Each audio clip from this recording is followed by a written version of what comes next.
देर रात गए मंदाकिनी को रसोई से कुछ आहट सुनाई देने लगी। जब वो रसोई की ओर गई तो वहां का नजारा देख उसके पैरों तले जमीन खिसक गई। सुगंधा के हाथों में कच्ची मछली थी जिसे वो आधा कच्चा ही खा चुकी थी। उसके कपड़ों और मुंह पर खून लगा था और वो इस समय किसी राक्षस जैसी डरावनी नजर आ रही थी। सुगंधा, ये क्या कर रही हो तुम? क्या हुआ है तुझे? भूख लगी थी, इसने मुझे मच्छी खिलाई, अब मैं इसके साथ रहूंगी। ये क्या बोल रही है सुगंधा? क्या हुआ है तुझे? क्या हुआ माँ? चिल्ला क्यों रही हो? ये कच्ची मछली, छी, ये कैसे हुआ? ये कहाँ से आई मेरे हाथ में? इतना कहकर सुगंधा उल्टी जैसी आवाजें करने लगती है। तू चल, तेरी तबीयत सही नहीं है। मंदाकिनी ने उसे उसके कमरे में छोड़ दिया था और उसके बाद वो जाकर सीधा तपन को उठाती है।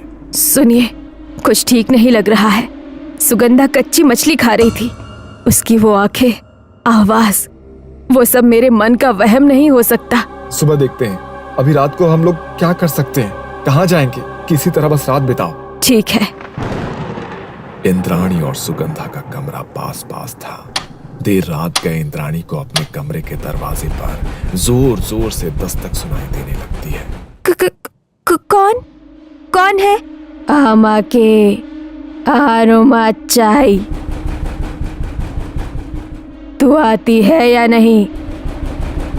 मुझे मच्छी दे वरना अच्छा नहीं होगा।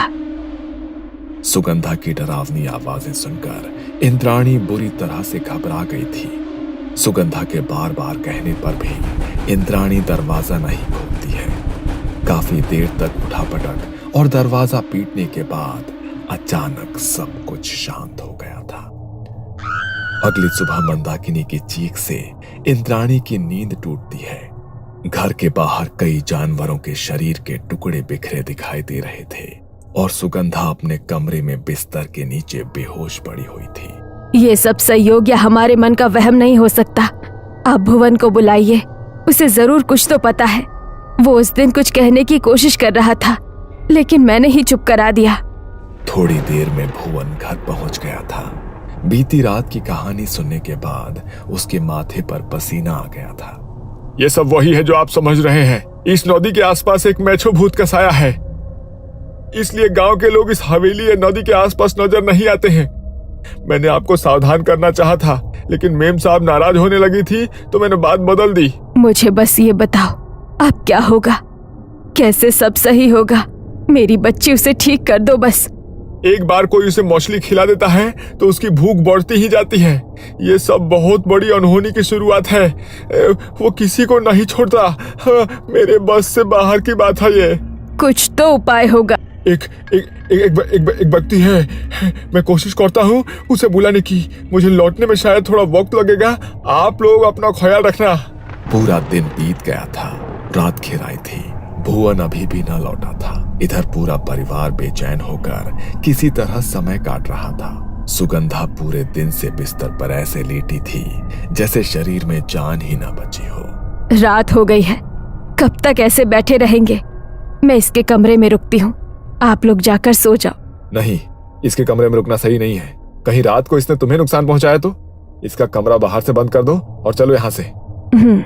ठीक है। सभी अपने कमरे में चले गए थे। अचानक रात को तपन बाबू को जोर जोर से दरवाजा पीटने की आवाज सुनाई देती है, जैसे कोई बाहर से दरवाजा बजा रहा हो। देखूं क्या? भुवन हुआ तो? नहीं, इस समय नहीं, अब सुबह ही देखेंगे। मुझे कुछ सही नहीं लग रहा। बाहर ऐसा लग रहा है जैसे कोई सामान उठाकर पटक रहा है। भुवन ऐसा क्यों करेगा? मैंने दरवाजा बंद किया हुआ था, कोई अंदर कैसे आएगा? जरूर ये सुगंधा ही है। अचानक ही मंदाकिनी को ऐसा लगता है जैसे सब शांत हो गया है। लगता है अपने कमरे में चली गई है वो। तपन और मंदाकिनी वापस अपने बिस्तर पर लेट जाते हैं। अचानक उन्हें बिस्तर के नीचे से खटखट की आवाजें सुनाई देने लगती है। तपन हिम्मत करके बिस्तर के नीचे देखता है, लेकिन उसे वहां कुछ नजर नहीं आता।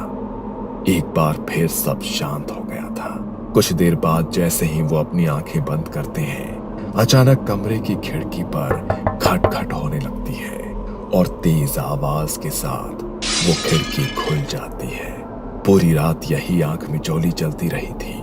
किसी तरह डर के साए में रात बीती और सुबह उठकर जब मंदाकिनी ने सुगंधा का कमरा देखा तो वो अभी भी बाहर से बंद था और वो अभी भी अपने कमरे में बेहोश पड़ी थी। कुछ देर में भुवन एक सिद्ध पुरुष को लेकर घर में प्रवेश करता है। भुवन ने आपको बुलाया ना? क्या समस्या है?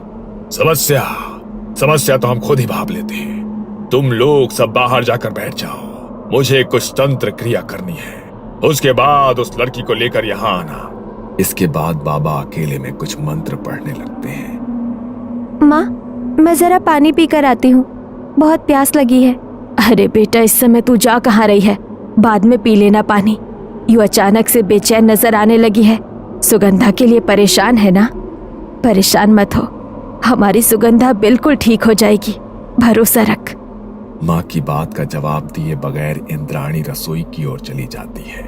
तभी बाबा सभी को अंदर बुलाते हैं। आपकी छोटी बेटी कहाँ है? आगे की विधि के लिए सबका यहाँ होना आवश्यक है। मैं देखता हूँ, शायद पानी पीने गई थी। तपन कुछ ही देर में इंद्राणी को लेकर वहां पहुंच जाता है।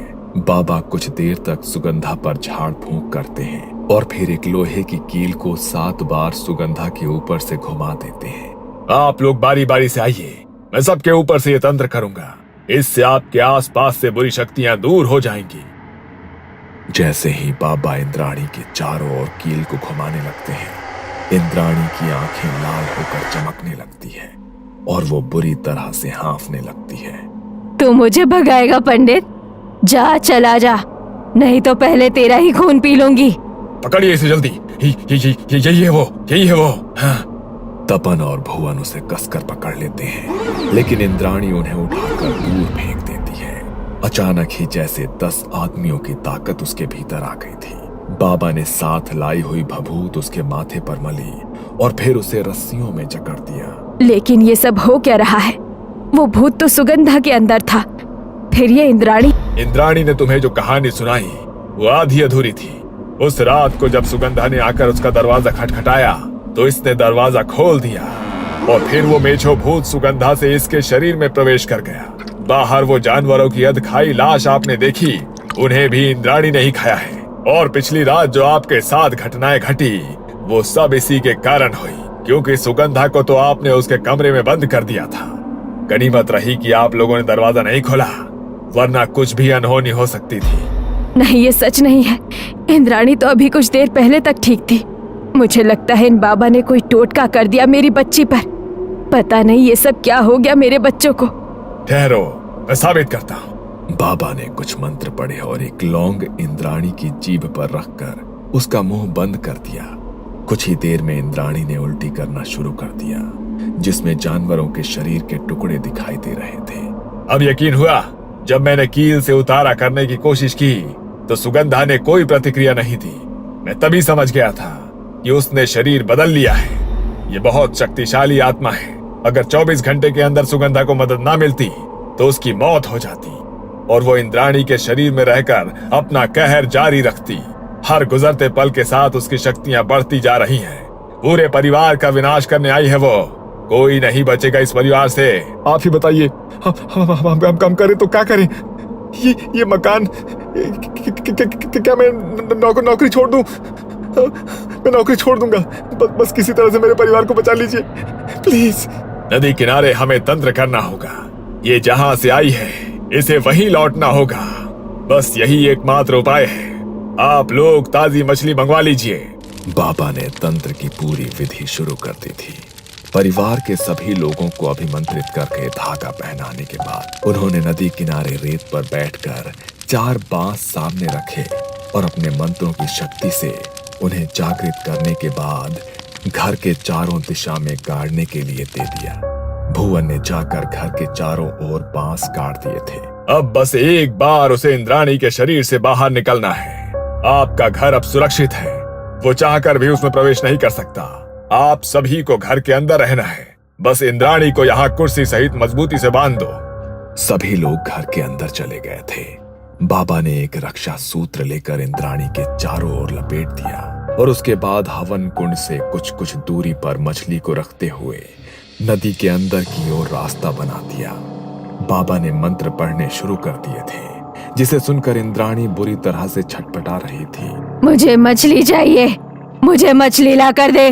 तुझे मछली चाहिए तो जा ले, इस बच्ची को छोड़ दे, तेरा भोग वहां रखा है, जा। मछली खाने के लिए मेछो भूत को इंद्राणी का शरीर छोड़कर बाहर निकलना पड़ता है और उसी समय बाबा इंद्राणी के हाथ में भी धागा बांध देते हैं। मेछो भूत को मछली खाते देख बाबा एक जलता नारियल उठाकर उसके ऊपर छोड़ देते हैं, जिसके कारण वो भस्म होकर गायब हो जाता है और इस तरह इंद्राणी मेछो भूत से मुक्त हो जाती है। तपन बाबू ने उसी महीने अपना तबादला करा लिया था और हवेली एक बार फिर से खाली हो गई थी।